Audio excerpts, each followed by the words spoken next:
welcome to First Things First. I'm Jenna Wolf. That is Chris Carter. He's in the Hall of Fame, so we call him Hall of Famer Chris Carter. That is Nick Wright. How you doing, Nick? Good to see you, Jenna Wolf. How are you? I'm good. Great Fun weekend. I had a great weekend. Perfect. Chris hosted the entire staff at his house to watch some basketball. Yeah. I was able to segue right as you were leaving. Is that when you got there? We just missed each other. Oh, because that wasn't strategically I just planned. missed the timing. Is that why Cece said, tell me exactly which game you're going to be coming for, Jenna, and at what time? I couldn't watch the Cavs game with you, Jenna Wolf. I heard you were in rare form yesterday, even for you. I don't even know what that means. She had a few new Jenna doing Jenna type things yes. on a Sunday Listen, in Tribeca. If anyone wants to invite me over, you'll see another side of Jenna, a fun side of Jenna that I don't always get to show on the show. And I know before Way more fun than Nick during the Cavs. I am sure. And listen, I know we got to get to it, but if you, and I know people usually don't watch for 3 full hours, but if you tune in again during the third hour of the show, you'll find out what Jenna Wolf stole from Chris Carter's house. So that's coming up later in the show as well. Little tease for later on. Besides his dignity? Okay, probably yes. nothing. Oh, wow. Wow. Good morning. Good Monday morning. Dignity lost. It was never supposed to come down to a Game 7. In fact, some called round 1 against the Pacers. Well, just a warm-up for round 2. Instead, Indiana played the Cavs tough right to the end. You know, the part that ruined the spread for most people. But when LeBron is averaging 34 points a game, it's just not going to be enough. Last night, the guy does it again. He had 45 points, 9 boards, 7 assists in the win. Wasn't easy, but the Cavs are moving on. Cece, how was LeBron able to lead this team over the Pacers? And we're not saying how are the Cavs able to do it. How was LeBron able to do it? Like LeBron said, not true to character, where he's going to let his teammates get the game started. He's going to get into the flow of the game, try to get them off early. He said the doctor ordered for him to start fast, especially offensively. And I think with this cast of guys who, for the most part, outside the starting lineup, which they did, which I believe they made a huge transition into what has worked for us in the past. Regardless, we know we have injuries. They went to guys who were familiar with each other, helped them get off to a great start, helped LeBron. He was very, very aggressive offensively. And then later on, third, fourth quarter, LeBron said, let the role players, while I'm taking some rest. I think he might have been cramped up a little bit, and the role players are able to come through. I think that combination, compared to what LeBron typically likes to do, let the role players start it. Let's try to get Kevin Love off. No, LeBron said, I'm going to start it fast. And then, as the game went on, the role players made contributions that were vital to the Cavs getting the win. Listen, the role players had a critical 3-minute stretch at the start of the fourth quarter, but up until that, it had looked like the whole series had looked. Going into the third quarter, there had been 5 baskets made by the Cavs. Going into the fourth quarter, through 3 quarters. 5 baskets made by the Cavs that LeBron did not score or assist on. Cavs not named LeBron. 5. Cavs not named LeBron James or Tristan Thompson going into the fourth quarter were 7 of 34 from the field. That's 21%. So how did the Cavs win? Because at this point, the one thing we can rely on in sports is LeBron James in an elimination game. Like, the Spurs don't win 50 games every year anymore. Undertaker lost at WrestleMania a few years ago. Rafael Nadal lost on clay in the French Open a few years. Like, I guess the Patriots winning the AFC East and LeBron being out of this world in elimination games are things you just know are going to happen. And that's what it was again last night. It speaks to what we have come over this series, not over this season, but over this series, to expect from his teammates, that when the second leading scorer has 15 points, and when those numbers that I laid out through 3 quarters are true, that we can come out of it and say, you know what? LeBron actually got some help. We talked about it yesterday, where we're at with evaluating Kevin Love. That Kevin Love, you say, I thought Love actually played pretty well. And then you look, he had 14 points and 6 rebounds. Jenna and I looked at each other during the game in the fourth quarter. Kevin Love made a bucket, and we're like, well, people are cheering. Wow, we've changed our standard for Kevin Love. I mean, he gets to 14 points. You're like, wow, he really did well. But where LeBron got the most important help was from no one could imagine this. Tristan Thompson. Yeah, man. I mean, his ability to play 34 minutes and play with the type of energy that we're used to seeing, 5 of 6 from the field. He's the second leading scorer. First of all, you can't sell anyone that, oh, Tristan's going to play how many minutes? 34 minutes. He's going to start. Play 34 minutes, get 15 and 10, you'll be like, no, that's not going to happen. If those things happen, then typically LeBron James is going to win. You didn't watch that game and say, okay, well, at least we know who the other role players are going to be moving on to the next series. You didn't watch that game and say, finally, we're starting to see the other guys step up, and this is going to be a much more evenly matched second round. What you did see was LeBron do what LeBron does, which is play as much as he possibly could to give 100% of what he could. What you also saw was that it finally caught up to LeBron a little. We think that when he left at the end of the third, it was because he was having some cramps. He had to go into the locker room, come out at the start of the quarter. It affected him. He was tired. We saw that yesterday. It like physically affected him. How many more games can he single-handedly take this team and say, I got it, guys. You literally need to do nothing? Well, up until that moment, LeBron was the first guy in 5 years in a Game 7 to play the first 35 minutes of the game. Like, this is the new standard LeBron has set, to where he says to his family in the second row during the first quarter, I'm playing the whole game. And we all were like, oh, yeah, of course. Okay, so LeBron's going to play 48 minutes. That doesn't happen. No. Guys don't play 48 minutes. No, it's impossible to play 48 minutes and play at a high level. Right. Like, he couldn't. He couldn't. He still played 44. But the idea that when he said that, the broadcast, folks on Twitter, myself, I think most people were like, oh, okay. So unless it's a blowout at the end, LeBron's not coming out of the game, we take it for granted how absurd that is. Does anyone have any idea how many minutes Victor Oladipo plays? Does anyone have any idea how many minutes Kevin Love or Miles? No, we're not counting minutes for these other guys. But LeBron's to a place to where him coming out of the game because he was slightly cramping was almost controversial. It was almost like, oh, he called it a minor injury after the game. Like, what's wrong with LeBron?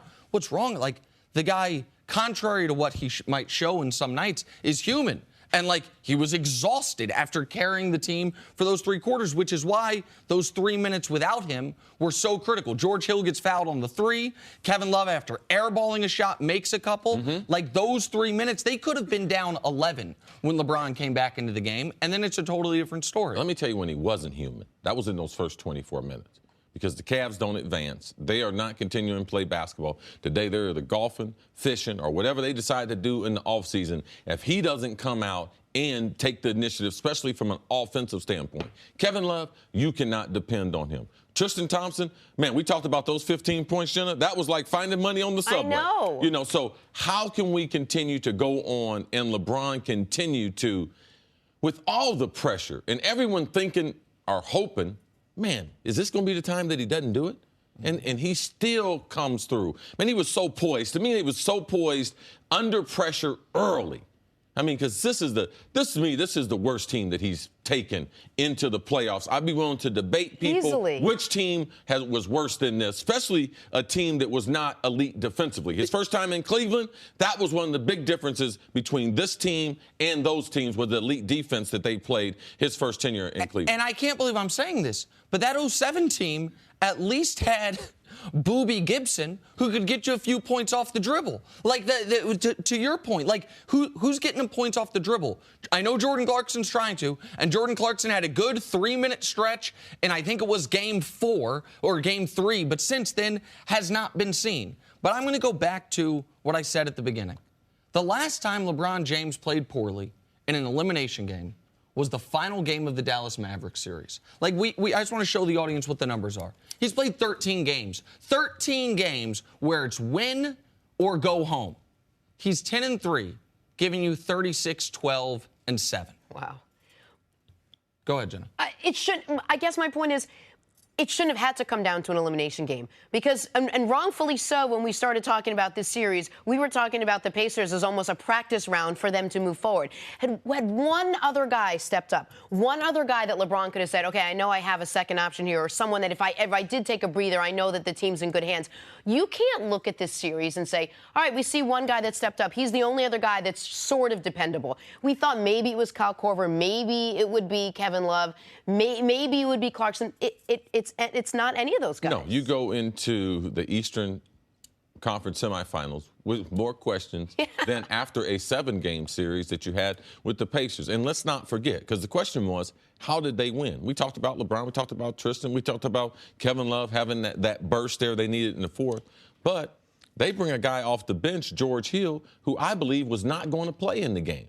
I believe he was made available before the game, but he hadn't played since Game 3. But if they don't get those 19 minutes from George Hill, if they don't get a couple of those rebounds, if they don't get those free throws from George Hill, we're talking about a different outcome today. So these are the things that we don't know about going against Toronto into the second round. Is George Hill going to be available? Right. Is Kevin Love, what Kevin Love is going to show up? Or now are they going to go back with Tristan? Now is he back into the starting lineup? So still a lot of questions surrounding the case. The George Hill being out for 3 games was an underrated storyline throughout the series. He was obviously critical for them in that fourth quarter stretch and gave them critical minutes because they don't trust Rodney Hood. They don't trust Jordan Clarkson. So all of a sudden that bench is getting shorter and shorter. What I'll say is this, they went that entire series without a single player not named LeBron scoring 20 points. The Phoenix Suns wouldn't do that. So as far as will the complementary players play better, there's one question to say, will they play enough? Will they play better than they played in this series?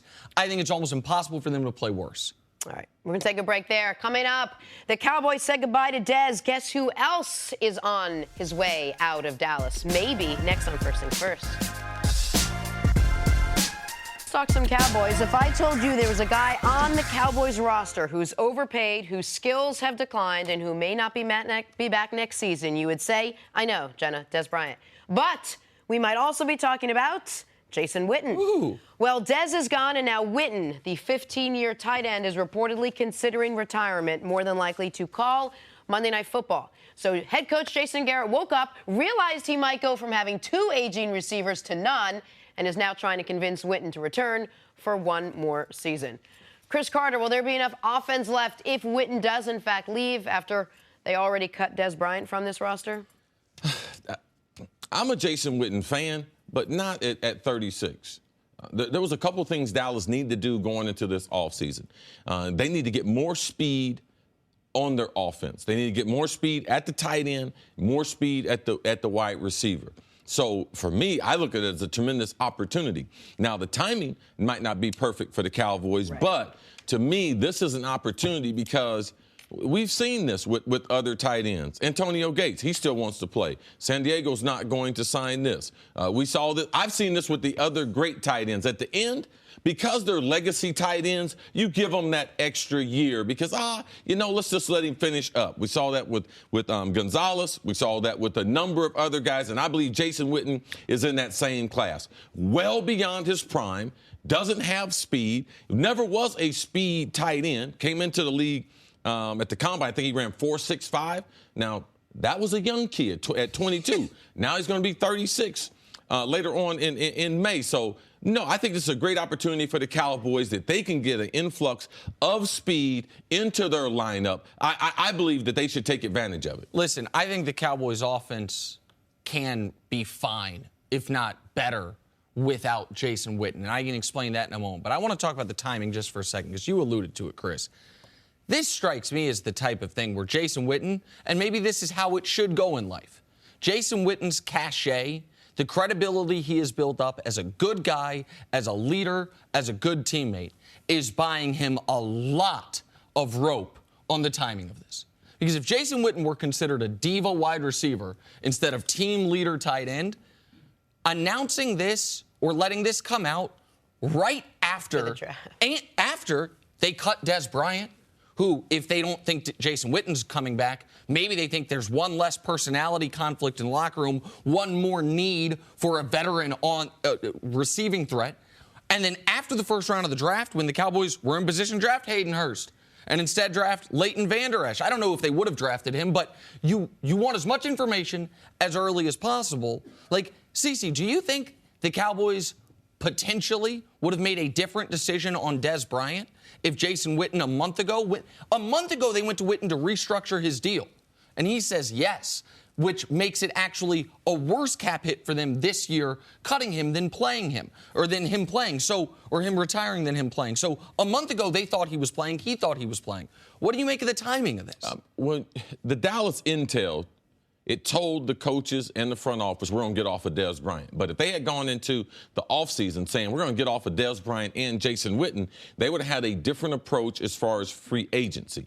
Now, what if they were split on it? Because both of them are going to be departing. That they said, oh, you know something? We want to keep some leadership around, so we'll keep Dez. I'm not overly concerned about that because they wouldn't even let Dez stay with a reduced salary. So for me, they were moving off of Dez Bryant. Just their whole approach as far as free agency would have been different. If they didn't have Witten already in the fold, maybe the Sammy Watkins opportunity that they have to go in a little bit deeper to try to secure someone like Sammy Watkins. I just believe that their roster, as it stands today, is totally different if they know. And maybe the availability to go get Jimmy Graham, who was available. And they haven't had a dynamic pass-catching tight end, that type of tight end, in quite some time. Now, what it does to the team on the field, with Dez gone and with Witten gone, this is now Dak and, to a lesser extent, Zeke's team. Those are the veteran leaders on the skill position players, unless it can be an offensive lineman's team, which I'm not familiar with. Like, it's the quarterback's team if it wasn't already, and the best skill position player and the most influential skill position player is not Dez because he's gone, is not Witten because he's gone. It's certainly not Allen Hurns, who's new. It's not Cole Beasley. It's Ezekiel Elliott. As a receiving group, though, excuse me, Jenna, as a receiving group, though, you start looking at groupings on the team: defensive front, offensive line, secondary, linebackers, running backs. The weakest group they have is their group of pass catchers. So if the Dallas is going to be a playoff team, this group is going to have to play well. And who are going to be the guy? Who's their leading receiver today? I don't know. Who's their second threat? I don't know. Who's going to be their starting tight end? I don't know. And that ain't no good thing to be on TV talking about I don't know. Because the Dallas Cowboys, if they were being honest, they don't know. Right. They don't know. But we can't talk about whether Jason Witten leaves or not as what's going to either save the Cowboys or not. It's not like Witten had some sort of fantastic year. He's coming off career lows in catches and yards last season anyway. He wasn't a huge pivotal part of that Dallas Cowboys offense, but now they just may need to find someone completely different. Dallas has always been a little short on leadership. His value is not, oh, man, what's he going to do? Yeah. How many balls is he going to catch? Okay. His leadership to that young team, because Zeke, is he ready to be the leader? Dak trying to figure out the game, man. Yeah. Before you trying to tell him to be this great leader, he's trying to figure out the passing part of it. Now, a lot of that will go back on that offensive line, Tyron Smith being healthy, their ability to be able to dominate, but the running back and the quarterback, they're going to have to step up their leadership role going into year 3. Cowboys were bottom 5 in the league last year in yards after catch. That didn't do Dak any favors. We know that Dez was 88th in the league in yards after catch, and Jason Witten was near the bottom amongst all tight ends in yards after catch. The one silver lining is whomever they replace them with, they might have a little more explosion, a little more fast twitch. But the question is, are they good enough players? All right, let's take a break. Coming up, will Shaquem Griffin be able to make an immediate impact on the Seahawks? It is a great story, an inspirational story. We'll tell it to you next on First Things First. And finally, the Cavs took down the Pacers 105-101 yesterday to take Game 7. Cleveland was carried by LeBron's 45 points. Cleveland was high-fived by Tristan Thompson's 15. It was Ty Lue's 34th different starting lineup this season. Nick, how crucial was the lineup change for the Cavs in Game 7? Man, once you saw what Rodney Hood had for him, nothing but fright. Once you saw what Jordan Clarkson had for him, nothing but some of the worst possessions you can imagine. Once you saw what Jeff Green had for him, not much. Larry Nance, you say, oh, I see why they did what they did. And it made me think of a point Chris Broussard made last week, which was when we talk about playoff experience, we need to recognize if a player is a special, transcendent talent. Because for those guys, playoff experience doesn't much matter. Donovan Mitchell, how about a 22-point third quarter and carrying his team in a Game 6 win? Ben Simmons, Joel Embiid. Those guys are special talents. But if you're not one of those cream of the crop guys, guess what you need? Some damn playoff experience. So JR, every single person that started for the Cavs yesterday, the 4 guys on the team that had won a title with them, plus Kyle Korver, who was on the finals team last year. Listen, guys, we know you won't be scared. We know the moment won't be too big for you, because thus far it's been too big for Hood, too big for Nance, too big for Clarkson, and the guy that came off the bench to play the best for him, George Hill, guess what he got? Some legitimate playoff experience. And they did the right thing by not starting George Hill. If he can only play a limited number of minutes, don't run him out there, especially with back spasms, because once you start him up, you can't sit him down and then bring him out. So most of those minutes, he played in the second half. I believe that was a smart move. The lineup change, knowing that you're not going to start George Hill, I thought was critical because they do have confidence playing together. But that doesn't mean anything. They tip that ball off. If LeBron and they don't start good, if they don't have that 12-point lead at the end of that first quarter, if they don't have that home crowd, because the crowd played a huge part in this victory also. This was, I think, the loudest Cleveland crowd has been. The crowd sensed it that they needed them. So now going to halftime up by double digits, first quarter by 12, I think those first 24 minutes were very, very important from a confidence standpoint. CeCe, and this morning Jenna brought up an amazing point. I had said it was the 34th different starting lineup, and you said that the Cavs played like 4,200 minutes this year together as a team. How many minutes had that five-man starting lineup? Minutes. How many minutes had that five-man starting lineup played going into that game? 3 minutes. 3 minutes the starting five played. Had played 3 minutes on the court as a unit Together. the whole season, those 5 guys. And they start them in a Game 7. And I think LeBron wanted them to start. LeBron wanted to have some playoff experience around him. I have been trying to wrap my head around this Cleveland Cavs team because I sit next to you every day, because we talk about it so much, and because the greatest basketball player playing today plays for this team. But in so doing, I've been so confused because the start of every single game, it is a different starting lineup out there. It is a different group of guys that Ty Lue is trying to somehow find a way to make work, and it just doesn't. They keep winning, but for whatever reason, they can't find a starting five. I wonder if the 5 we saw last night will now maybe be the 5 heading into the next round. Well, it's really hard to go to a lineup that you don't have a lot of video success. It wasn't like when they went to the coaches meeting, Ty Lue and the staff, and any coach that's with LeBron never gets any type of credit, but every great athlete needs coaching, needs direction. LeBron did not come up with this lineup. This is Ty Lue and the coaching staff coming up with this, and it was like they were grabbing for it because there's not a lot of video evidence. How, as a coaching staff, do you go to this team and be like, here you go, guys, I'm going to show you a bunch of good basketball where you guys played together. It was a gut feeling. He went with it, especially Tristan Thompson. He's been, since the incident he had off the court, he's been getting booed at home. He hadn't played 30-something minutes in this whole series. No. For Ty Lue to go to that in the most critical game, because if it doesn't work, he's going to get fired today.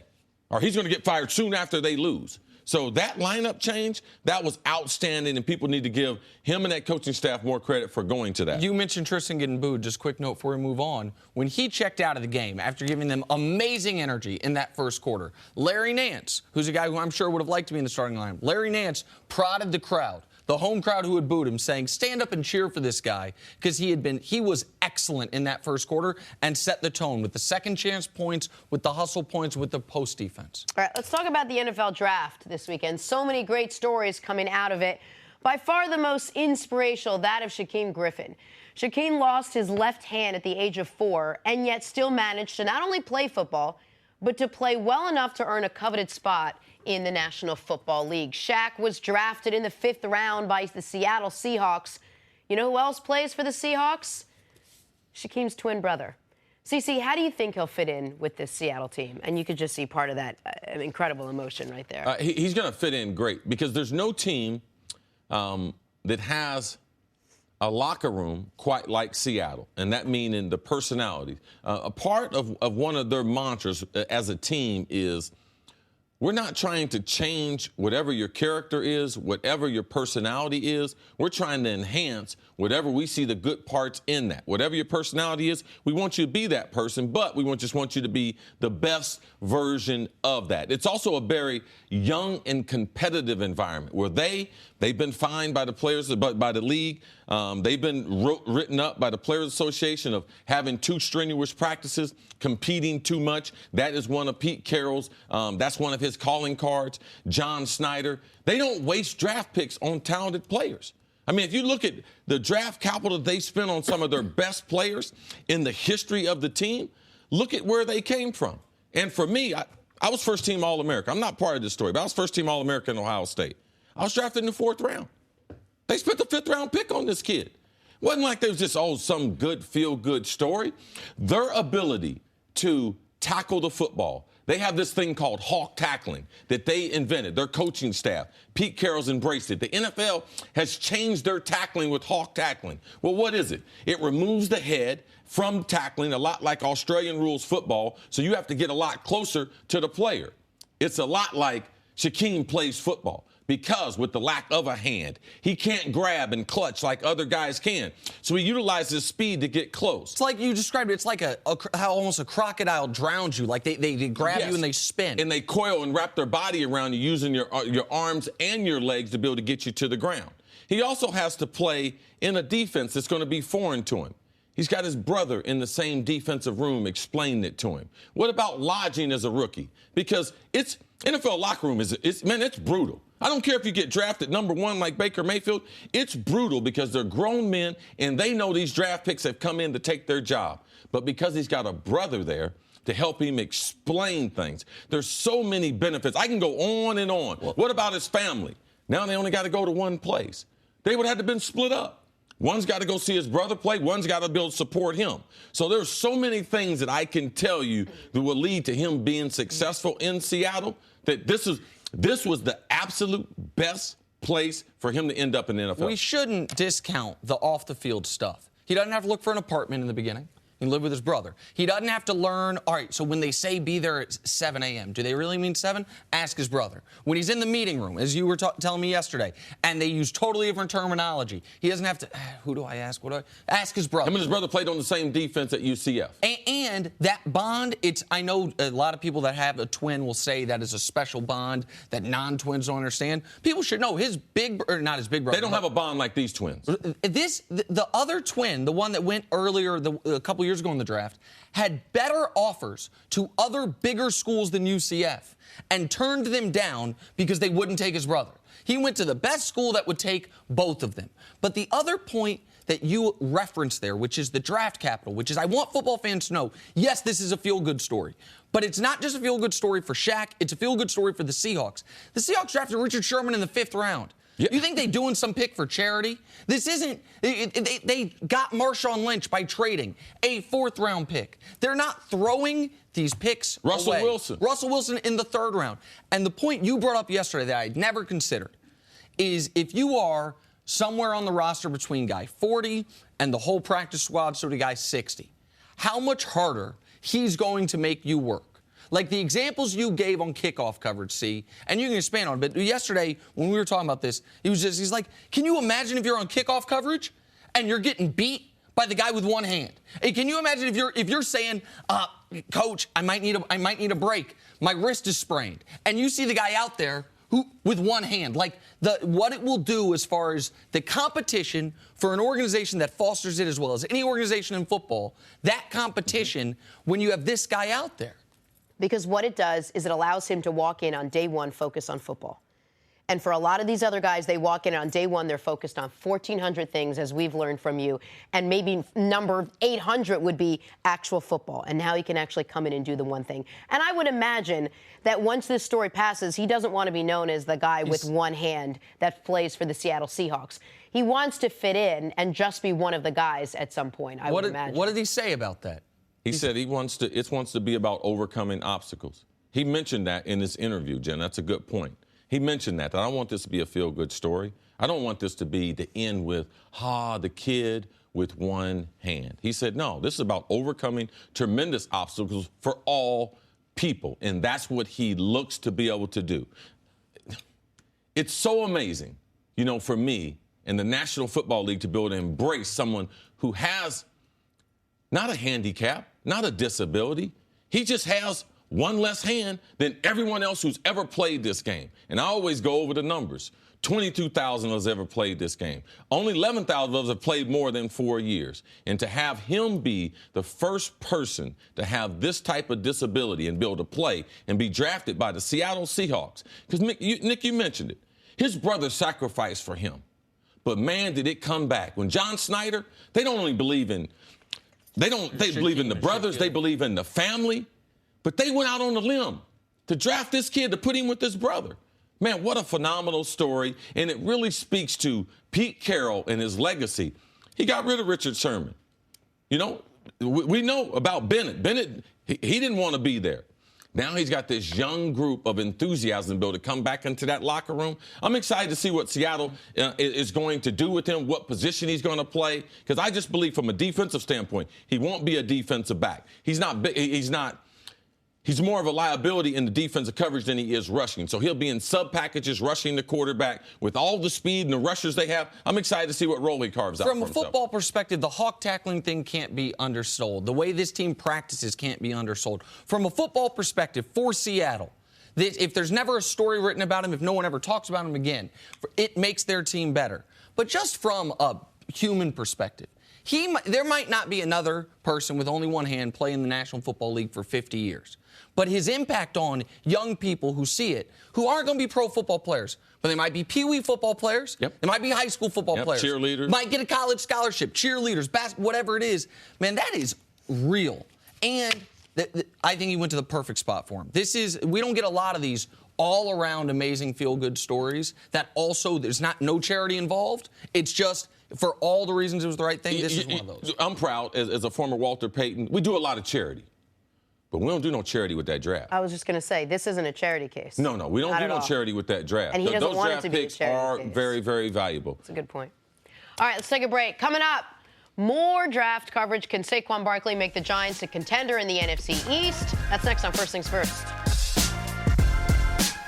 Welcome back to First Things First. We're joined by my favorite guest, head coach Eric Mangini. What up, Coach? Former head Good to coach. How see you you. doing? I'm great. He's your favorite guest. He's not even my favorite Mangini we've had on the show anymore. It's a good point that we've had multiple Manginis. That being said, His son stole the show last week. Please tell your son he caused an uproar with my staff. Yes, it's Why is true. that? Oh, they're so jealous. Yeah. How did little Mangini get on? Oh, yeah. Yeah, couldn't believe it. Deontay wants to get on set. Now they want to walk out and give us papers and everything with nothing on it. Yeah, they're like, why don't we have a producer cam if Mangini's kid can get on? He's the most talented of the lot, guys. He is, and if you want to see, I don't know if you want him to follow you. I liked little Mangini's clip on Instagram. Yeah, we'll we keep talked that about space limited. Yeah, sorry about that. When I started the sentence, I didn't know where to go. So no choice but to finish the sentence. Keep my 14-year-old out of that world if I can. Coach, you're right. My apologies to you. That was And Jenna my also bad. said if little Mangini slide into his DM, that's what he needs at 14. That I did not say. All right, let's move on so fast now. The 3 steps to any NFL draft go like this. Step 1, mock draft the player. Step 2, draft the player. Step 3, have drafter's remorse and hope you made the right decision getting said player. It is the Monday after the draft, and we are up to Step 3. For the Giants, that means wondering if drafting Shaquon Barkley and not a quarterback to replace Eli Manning was the best decision. There are big expectations on the former Penn State running back who will help the Giants bounce back from a very disappointing season. Shaquon says he's ready. I think the face of the franchise is kind of how you take it, and I know that's been said about me, and that's been said about me in college with at college with Penn State, but I think it's kind of how you view it. I really never view myself as a face of the franchise. When you have success, that tag comes along. That's how I kind of view it. The more success you have, the more attention, the more spotlight comes to your name, and they kind of tag you with that. But that's not something that I'm really looking forward to be. If that happens, God willing, I have a lot of success, and that comes with the territory, then so be it.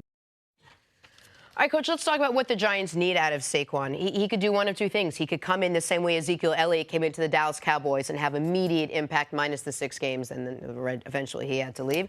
Or, he could kind of come in slowly. But with Eli Manning where he is, you sort of are hoping that Shaquon comes in and makes that immediate impact very quickly next season. Yeah, and they didn't do him too many favors by setting the expectations so high and saying he's been touched by the hand of God. Mm-hmm. I think that's a little bit tougher when you bring a player in with those type of accolades from the front office.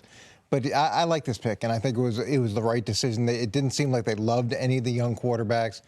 To bring in Shaquon, who is a great character guy, a player that seems humble. It's a nice counterbalance to some of the other personalities that they've had in New York, and I think that's the tone that they're trying to set. That's the direction they're trying to head. And now if he can have anywhere close to the production that Ezekiel had his first year, now 322 carries, 1,600 and some odd yards, 5.1 yards a carry, that's going to be hard to 1,000 yards on first down. Yeah, it's going to be hard to get there. But now that opens up so many things for Eli. Eli's really good off of play action, so if they have to deal with the running game, to me, this is a good pick for a lot of reasons if the player is as close to as good as they feel he is. Yeah, if we're going to compare him to the best backs, that being Ezekiel, that being L. Bell, and very, very familiar outside of L. Bell only going in the second round, was that all of them played in the Big Ten. The thing that we knew about L. Bell and Ezekiel, though, we knew they can carry the ball 25, 30 times. Like, we knew they could carry the whole university. Like, we knew in given games. Shaquon, we don't know that about him. Like, that's the one thing about Penn State. Great kid, great character. They said the cleanest prospect, potentially the best player in this year's draft. But when the weather changes, can he carry the ball 25, 30 times? We knew Zeke could do that. We saw him do that against Alabama and other players. At Penn State, they didn't ask him to do this. So that's something that we don't know. As Coach said, I love the expectations that they have for him within the franchise, and I love his overall demeanor. He talked about, I'm not going to be the face of the franchise, compared to typically people in this spot, when they ask him that question, they would just fall for it and be like, well, yes, I guess I am. He says, no, that comes with productivity. It doesn't come with a draft position. So I think he's going to be a star in the league. But the one thing he don't have that Zeke had, man, he don't have that offensive line with 3 Pro Bowlers. He don't have that type of offensive line. This is probably the biggest question mark on the Giants roster, is their offensive line, and who will be the pieces in front of him. So I believe he will be a great player. I believe he'll have a tremendous impact out of the backfield for their passing game immediately. And you look at what they have done with the offensive line. They went out and got Nate Soldier. They drafted Will Hernandez in the second round. They signed a couple other free agent offensive linemen. So they're trying to address that. And if they do have Odell back and he's healthy, you've got a star on the outside who can put pressure on the passing game. And now you've got a guy like this who can put real pressure, home run pressure in the running game. And I think Eli can still play at a very high level, especially with compliments like that. So I agree with you, though, Chris. How well is he going to do with the cold weather? How well is he going to do going up inside where it's noisy, game in and game out, having to carry that load? Well, and you mentioned 1,600 yards from Ezekiel Elliott his rookie season. That's a remarkable total. Like, we can't set that as a fair, he has to reach that standard. But I will say... We can. When you're drafted to whom much is given, much is expected. Sure. I think so let me tell you what I would set the standard at for him. What I would, I don't want to say projected, but what I would consider a really good start to his career. How about 1,500 yards from scrimmage? How about 1,500 combined receiving and rushing yards? Because I think he's going to be more of a receiving threat than Zeke was, where he's not going to be as much of a guarantee on 3rd and 2 to pick up the 3 yards you need. But I do think he's a guy who's going to take a few swing passes, a few halfback screens, and a guy that I can already see this play in my mind's eye, where you have Odell run a slant to try to sweep the defense to the left-hand side, and then he fills in that gap along the left-hand side against a linebacker. Like, I feel like we saw them try to do things like that at Penn State. Run the action away so he only has to beat one guy. That's where I think he's special. You're right. Too much is... He can't have 950 yards and say, oh, well, he's a rookie. Not when you're the number 2 pick. I understand that.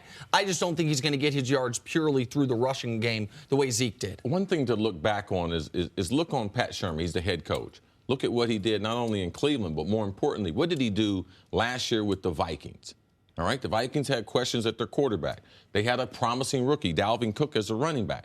Look how they utilized him. Look how they integrated him to the National Football League. Dalvin Cook, I would say, has a very similar skill set that Barkley has. Now, but Barkley's far more explosive and less question marks about him. So I think they will integrate him. I believe they will run him more between the tackles than he did at Penn State. So I'm looking forward to the transition, from being a dominant running back in college football to being the lead runner for the New York Football Giants. Coach, on Friday you talked about the I guess football parity, if you will, among the top couple guys that go, because you don't really know at this point how they're going to do skill-wise. The most important thing is how they're going to handle the position they've been given. They've been anointed to a certain place on a team. Personality-wise, are they ready for the market? Are they ready to be the face of a team, especially in your first 5 positions? Saquon Barkley seems like he's got a good head on his shoulders, and New York is not an easy place to be. There's a ton of media. I mean, you sneeze, and they ask you 15 questions about it. Just talk to me a little bit about that transition and what that's like for him now over the course of the next couple weeks, months. That's one of the reasons I like this pick so much is the human being that I've heard that he is.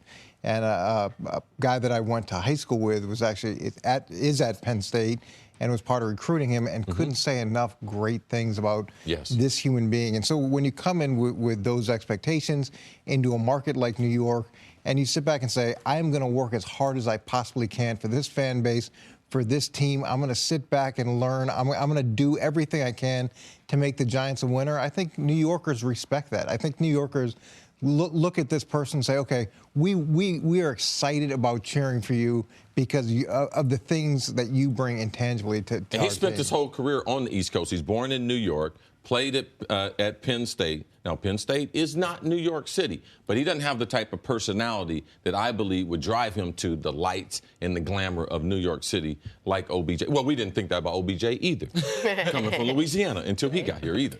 All right, Coach, stick around. We'll see you a little bit later in the show. Coming up, are the Golden State Warriors looking like runaway favorites in the West? Also runway favorites. They're both. James Harden, that outfit belongs on a runway. And little Daisy Dukes he got on. Welcome back to First Things First. We're now joined by NBA champ Antoine Walker. Hey, Antoine, how are you? How are you, sir? Antoine, is this just your favorite time of the year?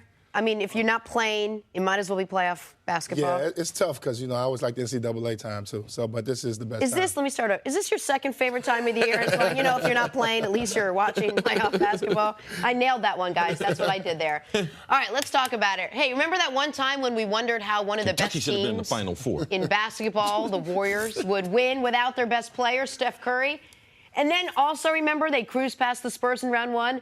Well, then we wondered how they'd fare without Steph in round 2. Well, more cruising. Warriors, Pelicans, game 1, Klay Thompson and Kevin Durant combined for 53 points. Draymond had a triple-double, and the Warriors won game 1 by 22 points. Steph who? However, Thompson did admit the Pelicans did present one problem. It was tiring. Spurs, they're a little older, so they play a little more methodical. They try to beat us up in the half court in the low block. This team's like kind of playing ourselves. It's just you make a bucket, you can't relax. You got to sprint back. You got to find a shooter.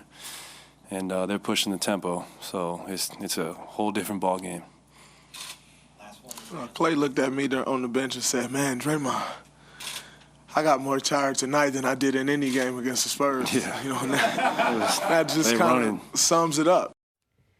These post-game press conferences are getting to be real fun with real good sound bites.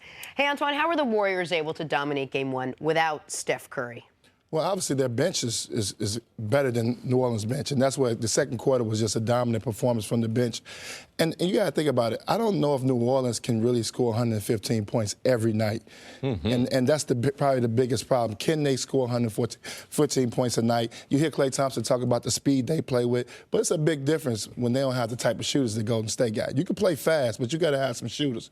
I think with New Orleans, they got to try to control the pace, make sure they have better tempo. You got to feature Anthony Davis more in the half-court set. You can't run up and down with Golden State if you don't have those type of shooters. So I think that's where the difference at, in the bench production for New Orleans is not very good. It's a tremendous drop-off from the starting lineup to the bench. And then, obviously, Golden State's bench is playing terrific. On the bench side of it, we've said all the first round. The Pelicans got 4 guys you trust. They don't even have 5, not even a full starting lineup, because you don't really trust each one more. It's the Brow, Mirotic, and the guards, Holiday and Rondo. They need those guys to stay out of foul trouble. They need those guys to stay on the court. But what happened to me in game 1 was the Warriors played a triple-plus defense in the second and third quarters. Yes. The way they swarmed Anthony Davis, who got off to a quick start to open the first quarter, and then they limited him the rest of the way. They held the Pelicans to 40 points in those 2 quarters. When you consider the pace that they're playing, the number of possessions each team was generating, Holding them to 40 points in 2 quarters is remarkable. Draymond was playing peak Defensive Player of the Year, Draymond, and that's where they won the game. They won those 2 quarters by 28 points. That's what won them the basketball game. And the reality is this for the Pelicans, even without Steph Curry for the Warriors, they have no paths to victory that don't involve Anthony Davis having a monster game. Yes. 21-10 needs to be a half for Anthony Davis in the games they're going to win. Like that, I mean, the Warriors, though, it's not because Anthony Davis was missing easy shots. The Warriors' defense was extraordinary, as well as you can possibly play. Yeah, he's going to have to be dead on, though. He's going to have to be able to shoot the jump shot 17, 18 feet, because Anthony Davis is not a back-to-the-back basketball player. Right. He's not going to bag you down and jump hook you. LaMarcus Aldridge played mostly close to the back, so that's how he was able to dominate. Anthony Davis likes to shoot the 17-footer. He's going to catch some lobs. It's a different way he scores the basketball. And then also to add on top of that, you got to think about it. When Klay Thompson gets going from the outside, it makes it a whole different game, and they have zero. When I mean zero person that can guard Kevin Durant. This is crazy. Yeah, no one to guard Kevin Durant. They got Drew Holiday guarding him. So that right there, that matchup Golden State took. Klay's playing at a level, both ends of the court, that's going to be a problem. But I like the pacing because we saw in the first quarter, they got caught up into the playoff and the Warriors pacing. Mm-hmm. Yeah, they said, man, 34 points. Only giving up 35, like, oh, we're in this game. But after that, the Warriors in their defense began to choke them out. The thing that I saw for the first time probably this playoff was the ball movement. It was the same type of ball movement that they had when Steph was in there. Well, how do they create the same ball movement in round 2 that they couldn't do in round number 1? Well, Iggy and Draymond played a lot better offensively. So it opened up the court. They got 28 points between the two of them. If you get that type of productivity between those two players, you can't beat them. Oh, no. They become impossible. So even without Steph being on the court, their overall spacing because of the other shooters, but their calling card, defense. You give up 40 points in 2 quarters in the NBA, especially when they come out of halftime, which we know the Warriors, they always blitz you in that 3rd quarter. That defense right there is their calling card. And I just real quick, I want to build on something you said, because going into this series, I asked the question, who's guarding Anthony Davis? Like, are you going to have a big man out there to guard Anthony Davis? The question that was not asked enough was, who's guarding Kevin Durant? We know that no one in the league can shut down Kevin Durant, but there are guys, just like nobody can shut down LeBron, but there are guys that can give him trouble. The Pacers had a few guys that actually, like, you see the big bodies, and it's like, oh, okay. Yeah, they gave him trouble. Yeah, they would have got 65. Okay, fair enough, but you know what I mean. They can make it physically more taxing. But to add to that, you got to have bodies. New Orleans don't have enough bodies to throw at Kevin Durant. Yes. Enough wing defenders. Right. Solomon Hill came in off the bench, but then you're limited after that. Darius Miller's too small to guard him as well, so they don't have enough bodies to throw at him and kills him. And you got to give Steve Kerr a lot of credit too to adjust. I mean, he don't even play JaVale McGee.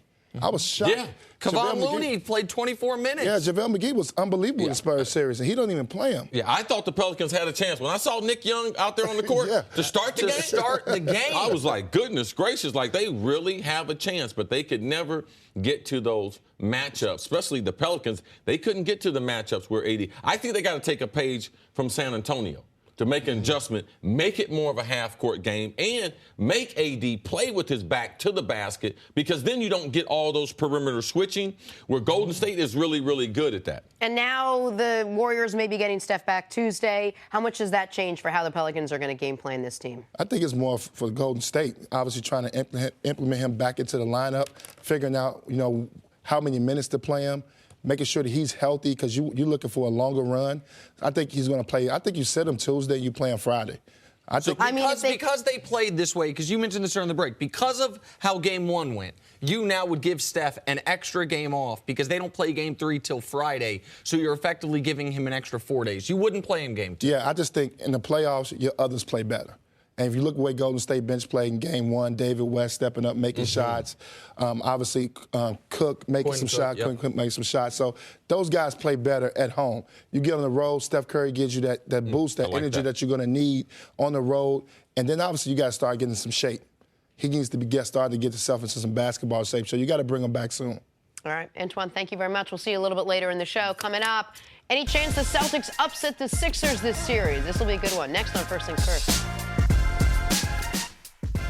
I'm Jenna Wolf, and thank you for listening to the First Things First podcast. Make sure to subscribe and tell your friends, family, and coworkers about the podcast, which, by the way, is available on iTunes and all your favorite podcast apps.